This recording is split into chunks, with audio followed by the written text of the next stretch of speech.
So now we're going to take a look at the English attack against the 𝐒𝐢𝐜𝐢𝐤𝐜, excuse me. We kind of already looked at it in the 𝐒𝐢𝐜𝐢𝐤𝐜 because it transposes a lot, but it's slightly different oftentimes in the 𝐒𝐢𝐜𝐢𝐤𝐜. And we'll see that it's a different setup for both sides than in the dragon because you have not fianchetted your bishop, and it actually leads to like a more solid position for black with slightly fewer attacking chances. So let's just take a look at that and see what may come out of it and what you need to watch out for.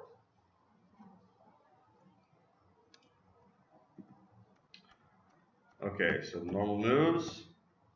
And notice they don't play their bishop out this time, their white bishop, they leave it at home. They're not going to go on the Fischer-Sölden line. They're not going to play against f7.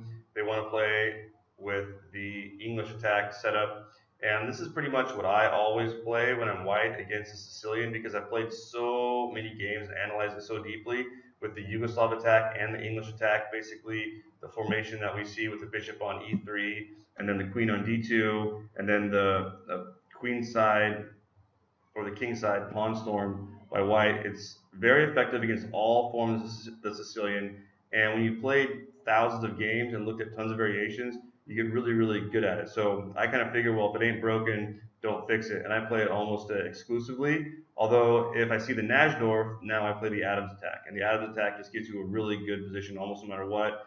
And so actually, the Adams attack is making it so some people are avoiding playing the Najdorf, and then they play the 𝐒𝐢𝐴𝐈𝐻𝐻 instead. But if you play the 𝐒𝐢𝐴𝐻𝐻, now you've got to worry about the Keres attack and other things like that. So there's always a constant battle between the choice of openings between yourself and your opponent. And the person with the deepest knowledge will usually have an advantage in the game. Okay, so we see the regular 𝐒𝐢𝐴𝐻𝐻 moves. We don't play a6 yet. We take all of our time to get the center set up and get a solid foundation. And by not fianchetting our bishop like in the dragon, we have a slightly more solid defense. And even though it will seem like white's attack comes quickly with the pawns coming down, we can also get ours rolling pretty fast depending on the move order. So a typical thing is white, if they're a good player, they'll usually move their king over and improve that position. It's worth taking a move to do this. And if you look at lots of Grandmasters games, they almost always do it, as I explained before, because in some positions, if we trade off this knight, put the queen on a5, this knight can't move without the queens being forced to trade off. And if the king's there, it's a trade with check, and the knight doesn't have this nice in-between move that we learned before, where they can get a piece in this case with a check. And so it just benefits them to move their king over. So if you take a move to do that, it also gives us a little more time. We'll now play a6, so none of these pieces can come over here, and we can start our pawns rolling.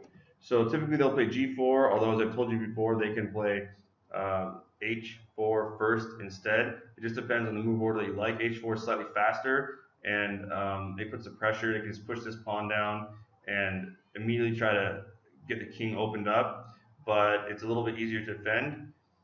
But if they play g4 first, they're going to have a stronger pawn storm, and it's going to be slightly slower. So again, we see that everything in chess, when you do something that gains you one thing, you give something else. h4 gains you speed, but it gives up maybe a little bit of effectiveness. g4 is a little slower, but you're going to have a stronger attack once you do get to the king. So it's a matter of preference and what you choose to play at that particular time. So here we can play b5, typical maneuver. It looks like their pawns are coming down pretty fast, but we're not worried about their pawn making our knight move. We'll put that knight into a nice defensive position, and we'll worry about expanding on the queen side. If we just freak out and worry about what our opponents do, and we see ghosts with every move, then we're going to move prematurely, and we're going to be letting them have their way with us. And we don't want to be worried about every little thing. We want to calculate and see that there's no danger yet. Also, they haven't moved this light squared bishop yet. They're going to have to take a move to move that bishop. They haven't connected their rooks. So by moving really quickly to do the pawn storm, they're slightly underdeveloped, whereas our development is really good. A little trick here, if we want to, is we can just trade off this knight. It makes sense for us oftentimes as black to do this. As I said in a different lecture, it doesn't make any sense for white to trade because this knight is slightly stronger than ours. It's in a better central position. It's already moved twice. And by taking this and letting them trade and put that bishop there, now we can move our queen either to c7, or we can put our queen on a5 if we want to, and again, threaten to trade queens and go into an endgame with a really good structure and try to win it that way. They can also leave this knight here and not trade queens, in which case we can continue by pushing our pawns. We have our bishop aimed at their king as well, and we have a pretty good attack coming ourselves. Or if we want to be a little more conservative, we simply put the queen on c7 across from this c2 pawn, and maybe we line up some rooks there. And what that does is it makes it so either the rook has to stay home and defend, or this queen has to be very careful where they move to. Otherwise, if a couple of their pieces move when they're trying to attack us, we can hit them here on h7. So we always want to have threats, right? If they move this knight, make this knight move, basically we have only played one place to go, but it's a place that defends. So it's not a bad place for a knight to be defending this pawn. We just leave it there, and it will take him time to get his pawns down. He wants to keep the pawn storm going. Okay, well now we can start ours. Now we knock his knight off. He kind of blocks that bishop in a little bit.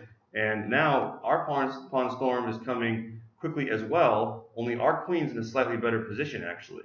They have taken the time to move these pawns down, but they haven't gotten all their pieces ready. So this is a good example of how you want to make sure that you coordinate all of your pieces in attack. Otherwise, even if they get their pawns on here, it's not necessarily going to do anything. So there's lots of ways that this game can play out now. We can't look at every single variation, but needless to say, you can tell that both sides have a good game, have a good attack, and you just have to decide what the best moves are. It might make sense for white to move this knight forward somewhere. Can't go here, right, because he'll lose a piece to this fork. So you always got to be careful about that when you move your knight a couple squares over from your bishop if there's a pawn going on. So he has to move it, maybe move his knight here, and then maybe later move his bishop out to here. That might be a couple moves that he can do to prepare for the attack. It's probably premature for him to just go ahead and go like this and attack our king, in which case we can do a couple things. We can just ignore it, let him take, and leave that pawn there as a blockade. We can go here and stop it, in which case if he takes like that, it's looking a little bit dangerous now. We have to worry a little bit about some of this stuff. Yeah, that's not good. So we got to calculate all of our moves. Like when he puts a pawn here, we got to calculate all those different variations. What happens if he goes here? What happens if he goes here? What happens if we take it with this one? Because in general, we don't want to open our king. So whatever closes the king best is going to be the move that we're going to want to make. We probably don't want to take it immediately, because then this is really ugly. And later on, he can attack this, and he can move his queen over. Really dangerous. So you want to do whatever you can to keep your king closed, okay, and defend. Okay, we might even do something like go like this with a knight and just ignore that pawn. If he trades off the bishop, that's good. That'll put our bishop in a really good square, aimed at their king and defending this. And now, if he takes that pawn, we can just take it with the knight. And even though he's going to continue attacking, now we can look to make some trades. We might even go like this, block that bishop out, and look to maybe even do something like this. Play f5 and attack the center. Remember, in chess, we have to be following a plan and know the opening, but we also have to be flexible. So whereas normally the Sicilian, we will be attacking on the queen side, if our opponent allows us to defend well by not having all their pieces ready. So you notice that these pieces are not doing anything, this knight and this bishop, because we knock them back with our moves and they attack prematurely. Often we'll get a position like this where we'll have a nice counterattack. And if he makes a mistake and trades off, now all of a sudden our pieces are way more active and black has a better game here. Now if he doesn't take this pawn, we also have the threat of playing f4 and gaining space and knocking his bishop back. So this is a really good example of how, again, white attacked prematurely and we end up with a better game. If they don't attack prematurely, well, then we just have more time to move our pieces. So let's say we do the same thing. We go here without him playing that move. Instead, maybe he does something like he puts his bishop here. Maybe now we push his pawn forward. He moves the knight back. But now his pieces are more coordinated. Just by taking one more move to move that bishop out, now he's got both of his rook behind his pawn, and we can do the same thing. We can have a similar attack as him, and now it's going to be more effective for him to play this move because he has time. And we can do the same thing, and he'll want to be patient. It's almost always better to be patient and build up a really good attack before touching the king, because if your opponent can just trade everything off, you may not have accomplished anything. And we're going to want to attack ourselves, open the position up, and this is going to be a race. It's going to be a race to see who's got a better attack, who has the best moves, and it'll be interesting. You know, who knows?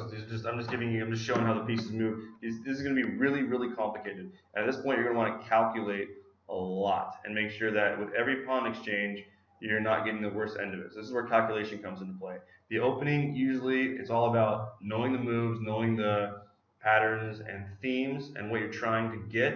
And then once you get into the middle game, you're going to want to slow down and calculate. And even if you're playing like a 10-minute blitz game, that's another reason why you want to know the openings so well. So that later on in the game, when you get to some sort of position like this, you can stop and use up, you know, a couple minutes on one move, because that one or two moves, whatever happens next, is going to be maybe the deciding factor between winning and losing. So you want to calculate a lot. And that's part of managing the clock. Obviously, it's harder to manage the clock in a blitz game if you're only playing 10 minutes, so you want to be really economical, and you want to make quick moves when you know that they're probably best, which is why we're studying openings, and then you want to take your time when it gets complicated. It's the same thing when you're playing longer games. You want to conserve your time during the opening, and then at key points in the game, you might take, if you're playing like a 30-minute game, you might take 10 whole minutes, that's 1/3 of the game, on just one critical move. If the calculation is really, really important, you'll stop and make sure that you make a really strong move at that point. Otherwise, the game could be lost, and that one move might be what wins you the game. And so this is something that really strong players do. They know how to manage the clock, and it's really important. Sometimes it's okay to get in time trouble at the end if you made really, really strong moves and you used your time to find the best moves. A lot of really strong players, they're getting time trouble a lot. They get down to the point where the time's running low, but they've got a really good position. And it's better to lose on time than it is to make some bad move and some blunder, you know, some huge mistake because you were worried about the clock. So that's just another thing to think about in terms of time management, and it's yet another reason why you need to be really good in the opening.